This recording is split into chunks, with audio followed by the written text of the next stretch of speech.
Vida no Campo, capítulo 3. Um apelo aos pais. Conservar os filhos longe da iniquidade. Nenhuma vantagem temporal tente os pais a negligenciar o preparo dos filhos. Sempre que possível, é dever dos pais fazer casa no campo para os filhos. As crianças e os jovens devem ser cuidadosamente guardados. Devem ser conservados, afastados dos focos da iniquidade que se encontram em nossas cidades. Sejam rodeados pela influência de um lar verdadeiramente cristão, um lar onde Cristo habita. Antes que sobrevenha o dilúvio do açoite. Antes que passe o dilúvio do açoite sobre os habitantes da terra, o Senhor chama todos quantos são deveras israelitas a que se preparem para esse acontecimento. Ele envia aos pais o grito de advertência: recolhei vossos filhos em vossa própria casa. Afastai-vos dos que desrespeitam os mandamentos de Deus, que ensinam e praticam o mal. Saí o mais depressa possível das grandes cidades. Estabelecei escolas paroquiais. Dai a vossos filhos a palavra de Deus como fundamento de toda a sua educação. Pelo Senhor me é ordenado que advirta nosso povo de que não corra em massa para as cidades para arranjar um lar para suas famílias. Aos pais e às mães é-me ordenado dizer: não deixeis de transmitir aos vossos filhos vosso sistema de vida. A salvação dos filhos ou o conforto. Não mais sejam os filhos expostos às tentações das cidades maduras para a destruição. O Senhor tem nos enviado advertência e conselho para que saiamos das cidades. Então não façamos mais investimentos nas cidades. Pais e mães, como apreciais a alma de vossos filhos? Estais preparando os membros de vossas famílias para a transladação para as cortes celestiais? Vós os estáis preparando para se tornarem membros da família real, filhos do Rei Celestial? Que aproveita ao homem ganhar o mundo inteiro se perder a sua alma? Como se compararão a facilidade, o conforto e a conveniência com o valor da alma de vossos filhos?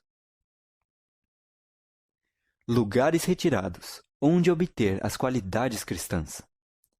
Não há uma família em 100 que se tenha beneficiado física, mental ou espiritualmente por residir na cidade. Fé, amor, esperança, felicidade podem ser muito melhor alcançados em lugares afastados, onde haja campos, montanhas e árvores. Tirai vossos filhos do cenário e sons da cidade, para longe do ruído de veículos, e sua mente se tornará mais saudável.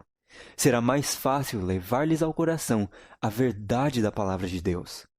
Enviai os filhos para as escolas situadas na cidade, onde todo aspecto de tentações está à espera para atraí-los e desmoralizá-los, e a tarefa de edificar o caráter será 10 vezes mais árdua para os pais e os filhos.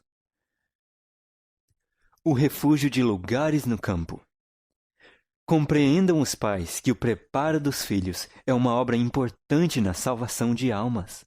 Em lugares campestres, encontrar-se-á exercício abundante e útil ao fazerem-se as coisas que precisam ser feitas e que darão saúde física por desenvolverem os nervos e os músculos. Sair das cidades é minha mensagem para a educação de nossos filhos. Deus deu aos nossos primeiros pais os meios da verdadeira educação, quando lhes ensinou o cultivo do solo e a cuidar de seu lar no jardim.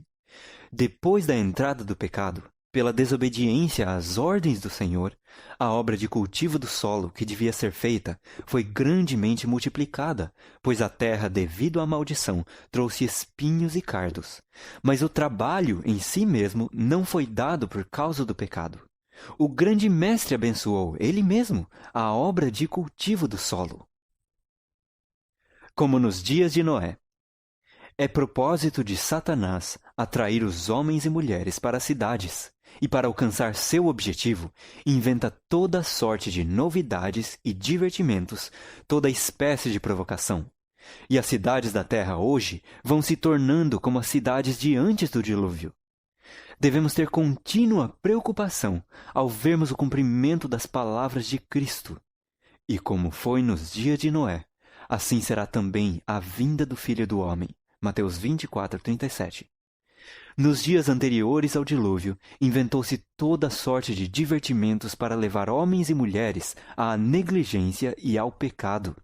Hoje, Satanás está trabalhando com intensidade para que as mesmas condições más prevaleçam, e a terra está se tornando corrompida. Pouco será respeitada a liberdade religiosa por professos cristãos, pois muitos deles nenhuma compreensão têm das coisas espirituais. Não podemos deixar de ver que o fim do mundo está prestes a vir. Satanás está operando sobre a mente de homens e mulheres, e muitos parecem estar cheios do desejo de divertimento e agitação. Como nos dias de Noé, toda espécie de mal está se multiplicando. O divórcio e o casamento estão na ordem do dia. Num tempo como este, o povo que procura guardar os mandamentos de Deus deve procurar lugares afastados, longe das cidades. Não é privação. Quem será advertido? Outra vez dizemos, saí das cidades. Não considereis uma grande privação terdes de ir para as colinas e montanhas, mas buscai esse retiro, onde podereis estar sozinhos com Deus, para aprender sua vontade e seu caminho. Insisto com o nosso povo para tornar o trabalho de sua vida procurar a espiritualidade. Cristo está à porta. Por esse motivo é que digo ao nosso povo, não considereis uma privação serdes convidados a abandonar as cidades e mudar-vos para as zonas rurais. Aí ricas bênçãos aguardam aos que delas se quiserem apoderar. Contemplando as cenas da natureza, as obras do Criador, estudando as obras das mãos de Deus, imperceptivelmente sereis transformados à mesma imagem. Para conseguir os melhores resultados na vida. Uma residência dispendiosa, mobília trabalhada, ostentação, luxo e conforto não proporcionam as condições essenciais a uma vida útil e feliz. Jesus veio a este mundo a fim de realizar a maior obra jamais efetuada entre os homens. Veio como embaixador de Deus para nos mostrar a maneira de viver, de modo a conseguir na vida os melhores resultados.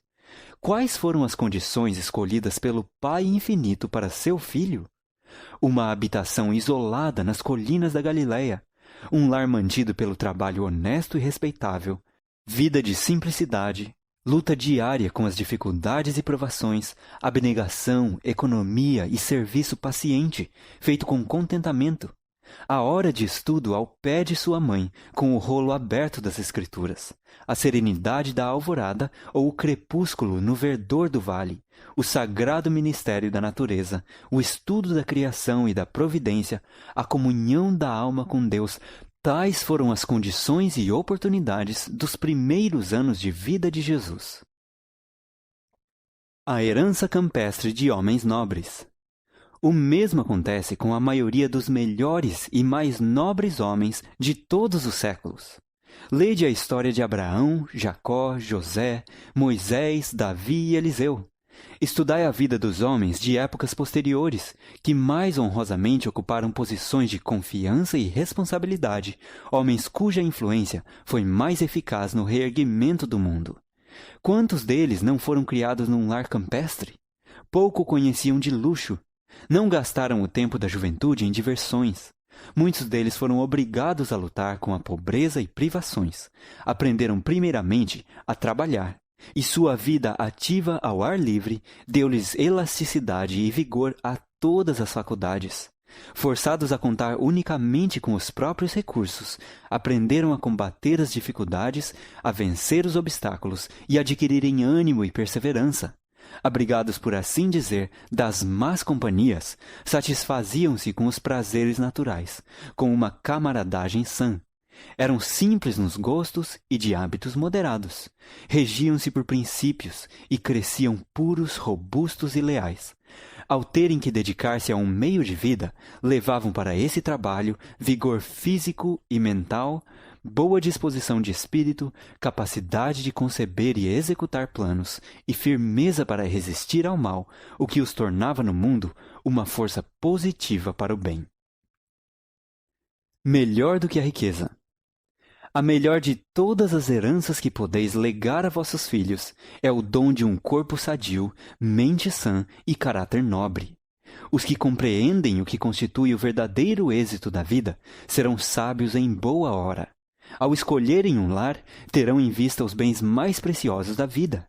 Em vez de morar onde só se podem ver as obras dos homens, onde o que se vê e ouve frequentemente sugere pensamentos maus, onde a balbúrdia e a confusão produzem fadiga e desassossego, ide para um lugar onde possais contemplar as obras de Deus. Buscai tranquilidade de espírito na beleza, quietude e paz da natureza. Descanse o olhar nos campos verdejantes, nos bosques e colinas. Erguei os olhos ao céu azul, não obscurecido pelo pó e fumaça das cidades, e aspirai o ar celeste e revigorador. Ide para um lugar onde, separados das diversões e extravagâncias da vida da cidade, possais ser companheiros para vossos filhos, ensinando-os a conhecer a Deus mediante suas obras e preparando-os para uma vida íntegra e útil. Benefícios da vida ativa ao ar livre. Seria bom para vós pordes de lado os cuidados que vos deixam perplexos e procurardes um retiro no campo, onde não há uma influência tão forte para corromper a moral dos jovens. Verdade é que nunca estaríeis inteiramente livre dos aborrecimentos e embaraçadores cuidados do campo, mas ali evitaríeis muitos males e fecharíeis a porta a um dilúvio de tentações que ameaçam dominar a mente de vossos filhos. Eles precisam de ocupação e variação. A monotonia do seu lar torna-os desassossegados e impertinentes, e têm contraído o hábito de se misturarem com os meninos viciados da cidade, obtendo assim uma educação de rua. Morar no campo ser-lhes-ia muito benéfico. A vida ativa ao ar livre desenvolveria tanto a saúde da mente como a do corpo. Eles deveriam ter um jardim para cultivar, onde pudessem encontrar entretenimento e ocupação útil. O arranjo de plantas e flores contribui para o desenvolvimento do gosto e do juízo, ao mesmo tempo que a familiarização com as úteis e belas criações divinas exerce sobre a mente uma influência aperfeiçoadora e enobrecedora, dirigindo-a para o Autor e Senhor de tudo. Não esperar milagres para desfazer os erros. Olho para estas flores e cada vez que as vejo penso no Éden. São uma expressão do amor de Deus por nós. Assim nos dá Ele, neste mundo, uma pequena prova do Éden. Quer que nos deleitemos nas belas coisas de sua criação e que nelas vejamos uma expressão do que Ele deseja fazer em nosso favor. Ele quer que vivamos num lugar em que possamos ter bastante espaço. Seu povo não se deve apinhar nas cidades. Quer que eles tirem sua família das cidades, para que melhor se possam preparar para a vida eterna. Dentro em breve terão de abandonar as cidades. Essas cidades estão repletas de toda espécie de iniquidade, com conflitos e assassínios e suicídios. Satanás está nelas, controlando os homens em sua obra de destruição. Sob sua influência, matam pelo gosto de matar, e isso farão cada vez mais. Se nós mesmos nos colocamos sob influências objetáveis, poderemos esperar que Deus opere um milagre para desfazer os resultados de nossa atitude errada? De maneira nenhuma. Saí das cidades o mais depressa possível e comprai um pequeno espaço de terra, onde possais ter um jardim, em que vossos filhos possam ver as flores crescerem e delas aprenderem lições de simplicidade e pureza. O fim do capítulo 3 do Vida no Campo.